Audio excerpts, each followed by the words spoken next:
Our agenda for today is to discuss the two bills that are before us.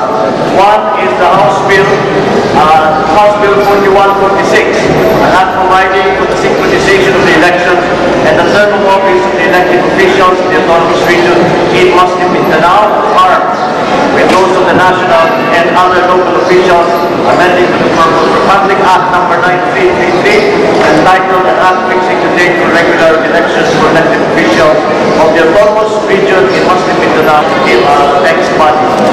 Let me just first say that I personally commend the members of the committee, especially the Honorable Chairman, Senator Bongbong Marcos, in your honor, to place the entire autonomy under the discretion of one man, to put subject the will of more than 10 million Muslim Filipinos under the whims and caprices and decisions of only one man is not autonomy but a mere bureaucracy.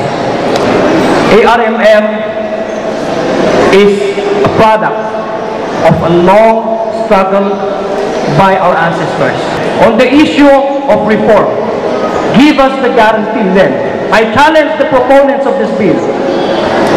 I challenge every one of you who come here to propose and condition our minds that to postpone and appoint interim officers to fill up the positions in the regional government is in fact beneficial to the people, to the 10 million constituents of the people. Give me one evidence. Again, I think we are beginning to see that there are two elements that need to be discussed at great length on this subject related deriving from this proposed amendment to postpone the elections, to appoint OICs and to synchronize elections. Number one, this position is based merely on the supervisory powers that the President is given. Do those supervisory powers extend to appointing officers in a holdover capacity once postponement is billed, postponed is adopted? That is a question that has been raised in all the hearings for this bill. And it is a question that no doubt will also be raised even after the deliberations of this committee, of the Senate, of the House, and of all those that will be involved. That I no doubt that even after those discussions are over, the legal questions will then be brought up and be challenged. The second area that seems to once again always be raised is that of autonomy. The appointment of OICs in a holdover capacity is that in fact a removal or a diminution or a dilution of the autonomy of the autonomous region of Muslim Mindanao.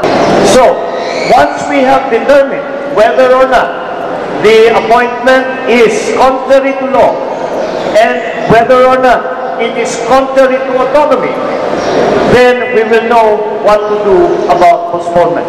Una-una po sa lahat, we would like to make it clear na we are not against or any noble intention of our beloved President in the postponement of the ARMM election. Meron po tayong batas. Kung ipopostpone po natin ang eleksyon, idaan po natin sa tamang proseso. Mag-plebisito po tayo. Anuhin po natin ang mga tabahan. Kung ipagpatuloy natin ang election this August 2011, hindi po na po yung gawin ng ating mahal na Pangulo na huwag na siyang makialam. Dito sa darating na halaman ito ay marami na nagsabi na mag-question sila. Kaya yung mga procedural questions that you have raised, that have been raised by several of the speakers here today, will not be decided by this committee, but it will be decided in court. So, the gains that were negotiated to bring peace to this region included as a centerpiece autonomy, and autonomy as a recognition at hindi inuutos ng Maynila ang kanilang gagawin if ang Muslim Mindanao lamang ang sabi kung anong dapat mangyari sa Muslim House. Ang no-purpose position ay hindi raw nakaka-apekto sa autonomiya.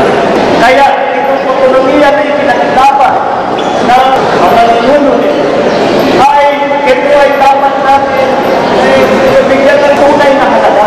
We have to give it its due value and its meaning. That is the question that is facing us here today. We believe that the President of the Republic of the Philippines should be given a mandate to reform the entire ERMM.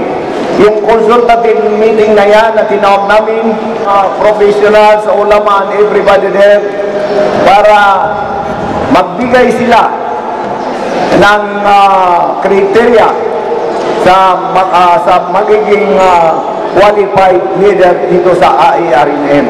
And we will recommend that to the President of the Republic of the Philippines. Ang lahat ng problema na inyong binanggit tungkol sa halalan ay masasabi natin nangyayari hindi lamang sa ARM, hindi sa buong Pilipinas. And again, yung problema dun sa fingerprints, malaking bagay po yun. When we say democracy, it is not always equals to election. The election should be protected, honest, clean. That is the real democracy. Bakit tayo nagmamadali? When we know for a fact, kami dito from ARMM, that hindi ganun ang nangyayari, is the value of one honest, genuine vote versus 9 manipulated, threatened votes. Yun po yung point namin. We want that to be corrected, and in less than 3 months, that is impossible. We have the support of the administration, and hopefully you senators would listen to our concern. We would have, but now is not the time to turn your back on us. Now is the time to hear us. We, the civil societies, we are calling for reforms. Pagod na po kami. Gusto na po namin ng pagbabago. Ang ARMM, hindi po siya pinagkukunan ng boto. Ang ARMM, may mga tao, may puso, may prinsipyo. Pakinggan niyo po kami, Senator.